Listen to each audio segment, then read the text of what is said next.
It happened again. All right. I'm not even gonna. There's no way that I can possibly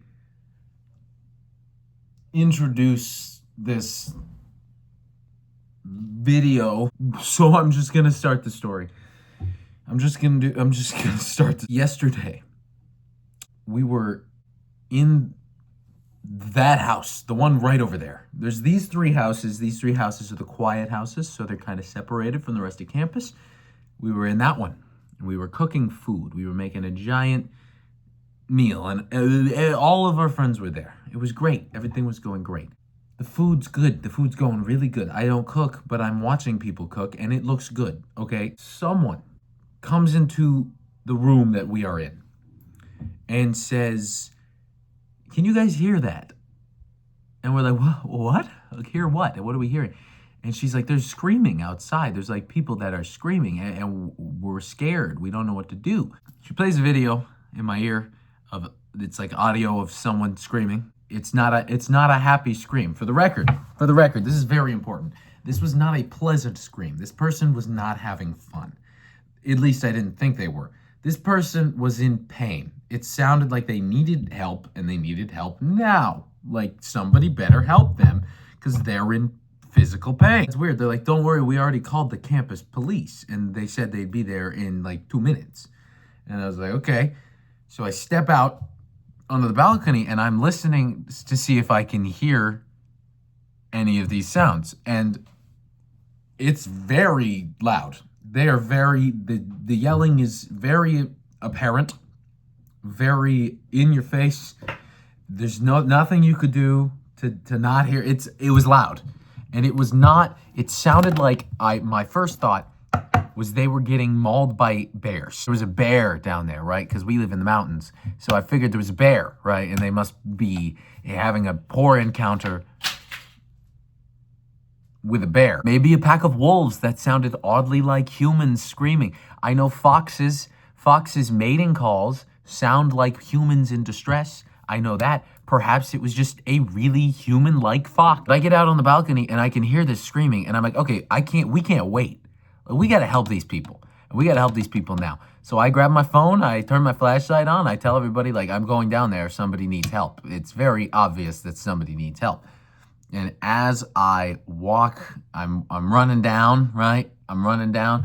The campus police pull up right next to me, and we're going down together. We're going down as a team. We're gonna fight off this bear. We're gonna kick this bear's ass, right? I'm running. There's a lot of running to do, and we're getting ready. We're getting pumped up to fight whatever's on the other side of these woods. We're ready. We're ready. We're going into the trees. It's dark out. We got phone flashlights and high beams from the campus police truck on. We're ready. I cannot describe what I saw. I physically can't. I can't tell you. I can't. I want to so bad, but it's so fucking disturbing. Picture people on drugs, maybe 10 of them, completely naked, doing some sort of ritual. We'll call it a ritual. Doing some sort of weird ritual. Engaging in various activities. All right, there I was witnessing all of it.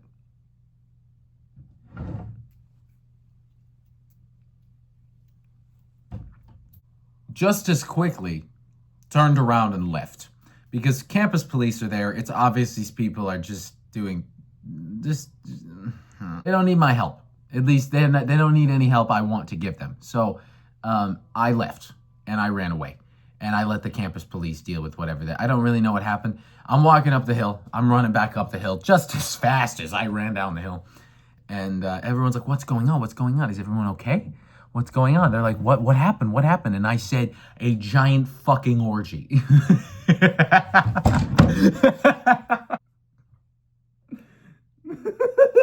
Now, after this, I was a little shaken up because I was in distress. I was in distress and disarray.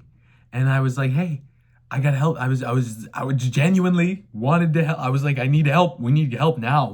Adrenaline was rushing. I was running. I was like, I gotta help this person.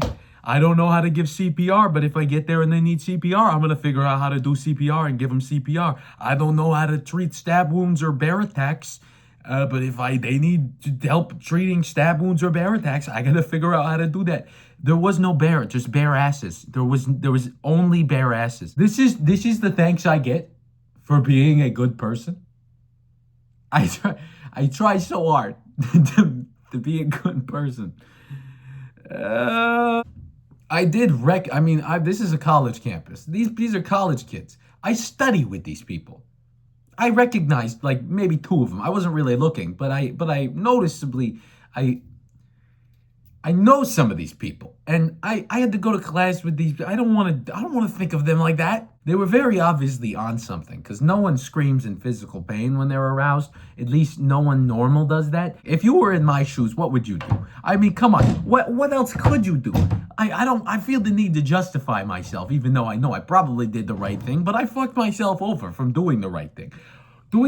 If I did the wrong thing, everyone would have been okay. If I did the wrong thing, nothing bad would have come of it. Look, I cannot unsee what I have seen. Nor do I ever want to see it again. Nor do I don't want this to discourage me from being helpful. But it's a little discouraging from being helpful, I must say. I must say. My God. This was at like midnight on a Sunday, by the way. On a Sunday. Midnight on a Sunday. They got school in the morning. They got classes in the morning. That's like a Friday or Saturday night activity. Sunday night. Actually, I should go in the woods and see if there's remnants. Anyway, thank you everybody so much for watching. If you liked it, subscribe. And as always, I'll see you in the next video. Peace.